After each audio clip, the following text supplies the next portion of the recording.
यद्यपि भगवद्गीता का व्यापक प्रकाशन और पठन होता रहा है, किंतु मूलतः ये संस्कृत महाकाव्य महाभारत की एक उपकथा के रूप में प्राप्त है।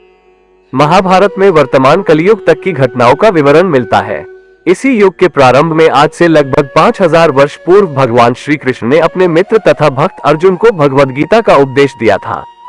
उनकी यह वार्ता, जो मानव इतिहास की सबसे महान दार्शनिक तथा धार्मिक वार्ताओं में से एक है, उस महायुद्ध के शुभारंभ के पूर्व हुई, जो धृतराष्ट्र के 100 पुत्रों तथा उनके चचेरे भाई पांडु पुत्रों के मध्य होने वाला भ्रातृघातक संघर्ष था।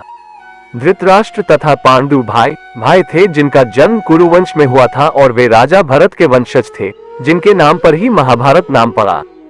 चूंकि बड़ा भाई धृतराष्ट्र जन्म से अंधा था, अतएव राज सिंहासन उसे न मिलकर उसके छोटे भाई पांडु को मिला।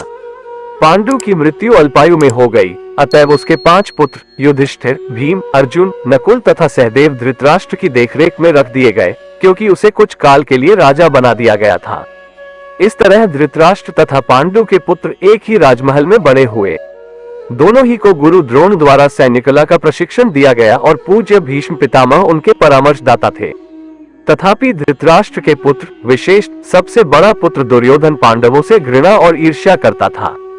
अंधा तथा दुर्बल हृदय धृतराष्ट्र पांडु पुत्रों के स्थान पर अपने पुत्रों को राज्य का उत्तराधिकारी बनाना चाहता था। इस तरह धृतराष्ट्र की सहमति से दुर्योधन ने पांडु के युवा पुत्रों की हत्या करने का षड्यंत्र रचा। 5 पांडव अपने चाचा विदुर तथा अपने ममेरे भाई भगवान कृष्ण के संरक्षण में रहने के कारण अनेक प्राणघातक आक्रमणों के बाद भी अपने प्राणों को सुरक्षित रख पाए। भगवान कृष्ण कोई सामान्य व्यक्ति नहीं, अपितु साक्षात परम ईश्वर हैं, जिन्होंने इस धराधाम में अवतार लिया था और अब एक समकालीन राजकुमार की भूमिका निभा रहे थे। वे पांडु की पत्नी कुंती या पृथा, पांडवों की माता के भतीजे थे। इस तरह सबबंधी के रूप में तथा धर्म के शाश्वत पालक होने के कारण वे धर्मपरायण पांडु पुत्रों का पक्ष लेते रहे और उनकी रक्षा करते रहे। किंतु अंततः चतुर दुर्योधन ने पांडवों को द्यूत क्रीड़ा के लिए ललकारा।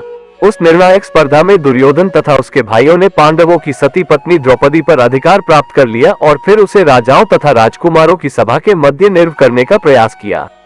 कृष्ण के दिव्य हस्तक्षेप से उसकी रक्षा हो सकी। उस द्यूत क्रीड़ा में छल के प्रयोग के कारण पांडवों की हार हुई तथा उन्हें अपने राज्य से वंचित होना पड़ा और 13 वर्ष तक वनवास के लिए जाना पड़ा। वनवास से लौटकर पांडवों ने धर्मसम्मत विधि से दुर्योधन से अपना राज्य मांगा, किंतु उसने देने से इनकार कर दिया। क्षत्रियों के शास्त्रोनुमोदित कर्तव्य को पूर्ण करने के लिए 5 पांडवों ने अंत में अपना पूरा राज्य न मांगकर केवल 5 गांवों की मांग रखी, किंतु दुर्योधन सुई की नोक भर भी भूमि देने के लिए सहमत नहीं हुआ। अभी तक तो पांडव सहनशील बने रहे, लेकिन अब उनके लिए युद्ध करना अवश्यंभावी हो गया। विश्वभर के राजकुमारों में से कुछ धृतराष्ट्र के पुत्रों के पक्ष में थे, तो कुछ पांडवों के पक्ष में। उस समय कृष्ण स्वयं पांडु पुत्रों के संदेशवाहक बनकर शांति का संदेश लेकर धृतराष्ट्र की राजसभा में गए।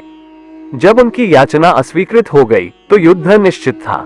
अत्यंत सच्चरित्र 5 पांडवों ने कृष्ण को पूर्ण पुरुषोत्तम भगवान के रूप में स्वीकार कर लिया था, किंतु धृतराष्ट्र के दुष्ट पुत्र उन्हें नहीं समझ पाए थे। तथापि कृष्ण ने विपक्षियों की इच्छानुसार ही युद्ध में सम्मिलित होने का प्रस्ताव रखा। ईश्वर के रूप में वे युद्ध नहीं करना चाहते थे, किंतु जो भी उनकी सेना का उपयोग करना चाहे कर सकता था। प्रतिबंध ये था कि एक ओर कृष्ण को संपूर्ण सेना होगी तथा दूसरी ओर वे स्वयं एक परामर्शदाता तथा सहायक के रूप में उपस्थित रहेंगे। राजनीति में कुशल दुर्योधन ने आतुरता से कृष्ण की सेना झपट ली, जबकि पांडवों ने कृष्ण को उतनी ही आतुरता से ग्रहण किया। इस प्रकार कृष्ण अर्जुन के सारथी बने और उन्होंने उस सुप्रसिद्ध धनुर्धर का रथ हाँकना स्वीकार किया। इस तरह हम उस बिंदु तक पहुंच जाते हैं जहां से भगवद गीता का शुभारंभ होता है। दोनों ओर की सेनाएं युद्ध के लिए तैयार खड़ी हैं और धृतराष्ट्र अपने सचिव संजय से पूछ रहा है कि उन सेनाओं ने क्या किया। मैं श्रीमद्भगवद गीता के 18 अध्यायों को आप लोगों के सामने इस हिंदुत्व चैनल के माध्यम से प्रस्तुत करूंगा, जिसे आप श्रीमद्भगवद गीता प्लेलिस्ट में संपूर्ण सुन सकते हैं। इसलिए आपसे अनुरोध है कि इस हिंदुत्व चैनल को सब्सक्राइब कर ले ताकि आपसे कोई वीडियो न छूटे। धन्यवाद।